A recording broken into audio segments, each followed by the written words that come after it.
Halo Smart People, kembali lagi nih di channel Smart People.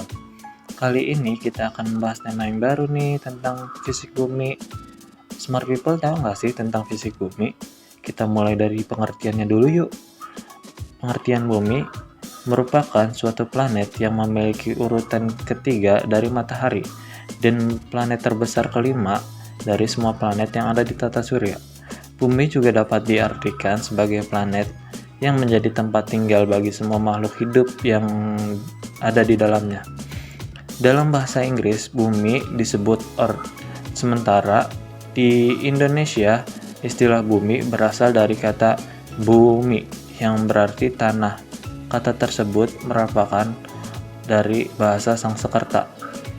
Bumi juga memiliki sebutan lain nih, yaitu benua biru. Karena jika dilihat dari luar angkasa, planet bumi mempunyai warna yang dominan biru.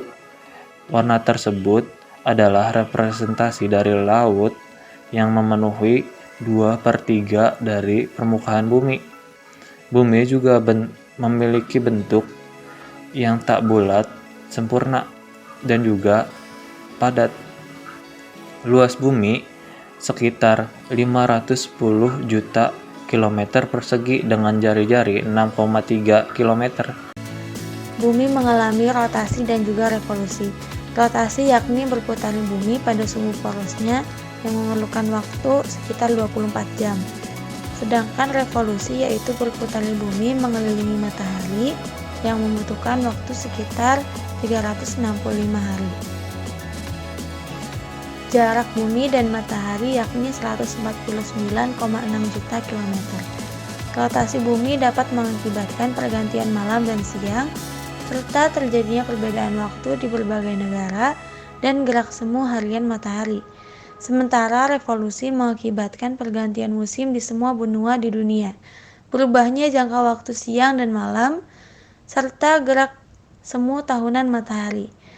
Dan bumi punya sifat fisik bumi loh, yaitu ada massa bumi, gradien geotermal, gravitasi, kemagnetan, dan kepadatan.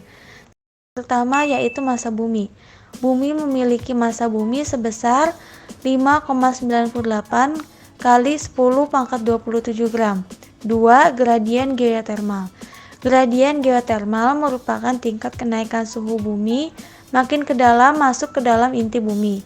Besarnya gradien ini rata-rata setiap turun 1 km. Suhu akan naik sebesar 15 derajat Celcius. Gradien geotermal ini memiliki besaran yang berbeda-beda, tergantung pada letak di muka bumi ini.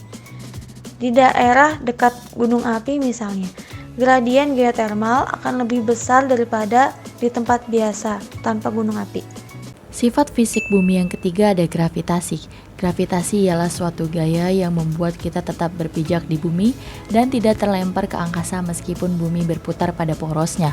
Hal ini akibat adanya gaya berat dan gaya gravitasi bumi atau gaya tarik bumi terhadap benda lain. Yang keempat ada kemagnetan. Kemagnetan dapat dicontohkan secara sederhana dengan melakukan pengukuran arah menggunakan jarum kompas. Jarum kompas yang menunjukkan arah kutub utara dan selatan pada kompas adalah jarum kompas yang bermuatan magnet yang terinduksi oleh medan magnet bumi. Kemagnetan ini terjadi sebagai akibat perbedaan fisik bumi atau NIF antara lapisan padat atau bagian dalam dan lapisan cair atau bagian luar serta perputaran bumi. Perbedaan fase ini menimbulkan perbedaan kecepatan antara inti luar dan dalam yang menimbulkan proses magnetohidrodinamis yang menimbulkan medan magnet bumi. Nah, fisik bumi yang kelima yaitu kepadatan. Cara mengetahui kepadatan bumi, kita membagi massa dalam gram dengan volume dalam cm persegi. Volume bumi yaitu 1083 dikali 10 pangkat 27 cm persegi. Kalau kita membaginya dengan 5,98 dikali 10 pangkat 27 dengan 1083 dikali 10 pangkat 27 akan diperoleh sekitar 5,5 sebagai angka kepadatan bumi. Kalau kita mencampur udara, air, dan batuan planet kita bersama-sama, timbangan campuran itu akan menjadi sekitar 5,5 kali lebih dari kuantitas air yang sama. Nah, selain ada fisik bumi, terdapat juga nih terdapat garis ekliptika. Nah, Apa sih garis ekliptika itu? Yaitu jalur yang dilalui oleh suatu benda dalam mengelilingi suatu titik pusat sistem koordinat tertentu. Ekliptika pada benda langit merupakan suatu bidang edar berupa garis khayal yang menjadi jalur lintasan benda-benda langit yang mengelilingi suatu titik pusat sistem tata surya. Seandainya bumi dijadikan sebagai titik pusat sistem koordinat, maka garis ekliptika merupakan bidang edar yang dilalui oleh benda-benda langit. Nah, selain garis ekliptika di bumi, terdapat garis ekuator pada bumi. Nah, kalian pada tahu nggak sih garis ekuator itu apa? Langsung aja yuk kita tanya ke masyarakat sekitar.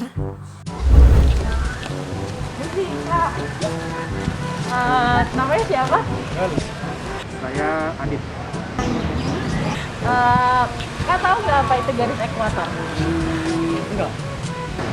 Kakak tahu nggak garis ekuator itu apa? Ekuator, soal saya sih garis ekuator itu garis yang melintang di bumi. Kalau saya sih nama lainnya khatulistiwa ya. Apakah kakak tahu tentang garis ekuator itu apa? Apa ya? Saya kurang tahu kak, maaf ya. Makasih ya kak. Ekuator itu kan kalau menurut saya adalah garis ya. Dimana kan garis karena permukaan ekuator itu kan dapat dilihat dari berbagai sudut pandang. Ekuator ini dilihat dari berbagai sudut pandang, di mana sudut pandang ini si ekuator ini adalah pembatas antara wilayah utara dengan wilayah selatan, bagian selatan dan bagian utara. Itu kan ekuator. Ekuator ini apa dampaknya sebagai pembatas? Karena pembatas itu kan karena di permukaan bumi itu kan ada utara, ada selatan. Nah, karena dia ada sebagai pembatas, dia memiliki juga makna, memiliki dampak. Dampaknya apa? Karena dia ada di posisi pertengahan, jauh dari utara yang mayoritas adalah es, selatan adalah es, sehingga dampaknya terhadap iklim. Iklim di mana ekuator itu lebih hangat dibandingkan kutub utara dan selatan, wilayah ekuator. Karena memang dia jauh jaraknya dari wilayah es tersebut. Nah, nanti akan berdampak pada signifikan lainnya, yaitu adalah kondisi suhu atau iklim. Iklim wilayah-wilayah ekuator lebih cenderung kepada tropis karena dampak jauh dari wilayah kutub utara dan selatan yang mayoritas es. Salah satunya adalah Indonesia. Indonesia beriklim tropis karena terletak di ekuator, berada di pertengahan. Nah, itu dia Smart People, beberapa informasi dari kami Tentang sifat titik bumi, garis ekliptika, dan garis ekuator. Semoga bermanfaat. Jika ada kekurangan, kalian bisa tambahin di kolom komentar di bawah ini. Jangan lupa like, share, comment, and subscribe.